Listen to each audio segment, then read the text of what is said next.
Yes, we're looking forward to that because this is a big issue and it should be discussed, it should be debated, and the best should come out. So, who are the young people who are at the front lines of protest in the Kuki-dominated areas where we are right now? We're in Kangpokpi, and as you can see, we're right outside the Kuki Inpi Information Centre, and we'll be talking to some of the young people here who do everything from getting information and footage and visuals out to basically also getting involved in the narrative and trying to get their word out to as many people in India as possible. But what are their stories? What is making them do this? And how do these young people see the prospects for peace? I'm going to ask the camera to actually take us in here, and you can see these are the young volunteers whom we'll be talking to in just a moment. This is the Kuki Inpi Information Centre. Hi, everyone. Hi. So tell us a little bit about yourself. What do you do in life before this crisis? Okay, actually, I was a photographer, and my name is HK Steve Boyle. And you're how old? Just 24. Just 24. Yes. And what made you get involved in this? Actually, we just work for our nations, like for your people. Yeah, for my people. That's it. Okay, you're working for your people. What's your name? My name is Grace. Grace, how old are you? I'm 23 years old. So, Grace, before this crisis happened, what did you do? I'm a student. You're a student. What were you studying? I'm preparing for SSC exams. Okay, and then are you getting any time to study these days? No, absolutely no. So, do you want to go back to your studies? Yes. What made you do this? Be part of this volunteering effort? What is the passion that brings you here? किस वजह से आप यहाँ पे हैं आज? Because of all the conflicts, my peoples are suffering, my brothers, my sisters. So I have to volunteer myself so that we can get separate administration. You tell us what's your name. My name is Thangminlan Kipgen. Okay, what does your name mean? My name means it means a famous personality. So are you a famous personality of Kangpokpi? And at local level, okay. I believe. So what did you do before this crisis? I was always involved with the civil society organizations. Okay. Now tell me, many of you are here purely on a volunteering basis. How long will you do this? As for myself, I've always been doing this for the past 9-10 years now. But as for these young brothers and sisters of mine, the concept is they have this group called the Zalan Ogin. And under this is also one of the things that they do. They conduct baking classes. Oh, here, yes. I can see posters for baking classes. It's quite surreal in the middle of a conflict zone to also see posters for baking classes. Yes. But go on and tell me. Now, the Kukis are demanding a separate administration. The Meiteis are saying this is not acceptable. What is your expectation or hope from the government at this point? See, whether the government is going to listen to us or not, irrespective of that, we have seen all this kind of separation, the social demographic separation. All we're asking the government is to acknowledge that there is a separation and that this separated entity in the hills, we need to give them a formal kind of administration. Okay. Now, I want to ask you, I'll come there also, but sometimes Kukis are called foreigners, are called outsiders. Your Indianness is questioned. What does that make you feel? Do you feel bad? Do you feel angry when that happens? I just feel bad.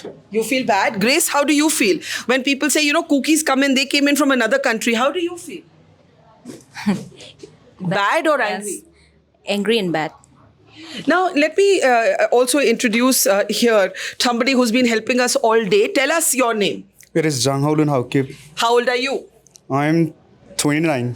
Now, before this conflict, what were you doing? I was working with a few civil society organizations. Now, here we are seeing there's also a journal that is brought out from here or a bulletin. What does Zalan, what does it say? Zalan Ogin. What does it mean? Jalan means freedom. Okay. And Ogin means voice.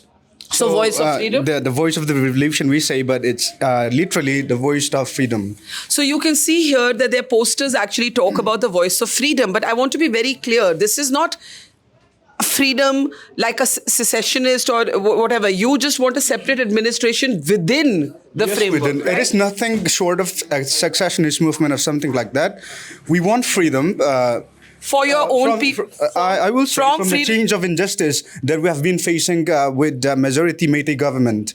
Okay. Because we cannot live with injustice. So that is why we want a freedom that means justice. When the Meitei people bring up infiltration, they say, oh, the cookies are, some cookies are coming in. Not all, but some are coming in from Myanmar and so on. How would you respond to that? I think this is extremely unfortunate because this is a country and we all have been like identified citizens, yes. And there's no point for the Meiteis or whoever to say that since I have cards that shows that I'm Indian, for example, Aadhaar card, PAN card, or whatever it is.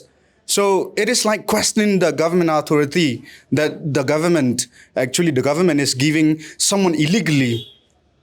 Okay, you're saying that basically if they question your nationalism, they're actually they questioning question the the government. government. Yeah. Because how would you be here otherwise? Right? Otherwise, how would I be here? Now, and also, of course, I must say that the husband of one of the survivors on the horrible viral video was actually an army man who served, he's a Kuki, but he served in the Indian military for 28 years, and there are many such examples. Yes. I want to ask a last question. As a woman particularly, how do you feel? Because women are suffering. Women are also being sexually, there have been instances of sexual violence. As a woman, how do you feel?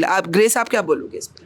मुझे बहुत दुख लगा कि औरत लोग ऐसा किया जाता है. It's very embarrassing for us also.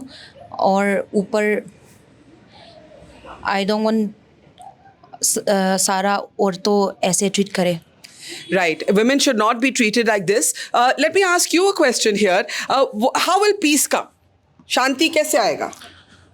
Peace, when the Meitei stop attacking us, I think there will be one part of peace. And on the second will be on the part of the government to give us separate administration. So the young people here are very focused on a separate administration. My last question to you is this. What if that doesn't happen? Now, at the moment, every day we think Parliament will debate Manipur. Are you all following Parliament? Yes, we do. Are you looking forward to a debate in Parliament? Yes, we are looking forward to that because this is a big issue and it should be discussed, it should be debated, and the best should come out. And a message to everybody in the country who may not understand this conflict. One thing you want them to know. The separation is already being done. It is now for the government and the whole of India, our countrymen, our fellow citizens, to understand it, acknowledge it, and legalize it. A separate administration within Manipur. A separate administration, not within Manipur. Not within Manipur. Yes, not within Manipur. So this is the level of anger here. One really has to wonder. Professional negotiators, someone who can transcend this divide, has to begin a dialogue process between the two communities, because here they talk of a separate administration. There they say they will not allow such a division. And I want to tell you one other thing. Where we are sitting is literally 1 hour, little over 1 hour's drive to Imphal. But we have met here the father of a young woman and the mother of another young woman who were tortured and killed as car wash employees. And do you know, it's been 3 months since they've been able to go to Imphal and bring those bodies back home. So that is what the young people here are saying, that there's a de facto border that has been drawn across the heart of Manipur, and it will be a real challenge to build a bridge across this divide.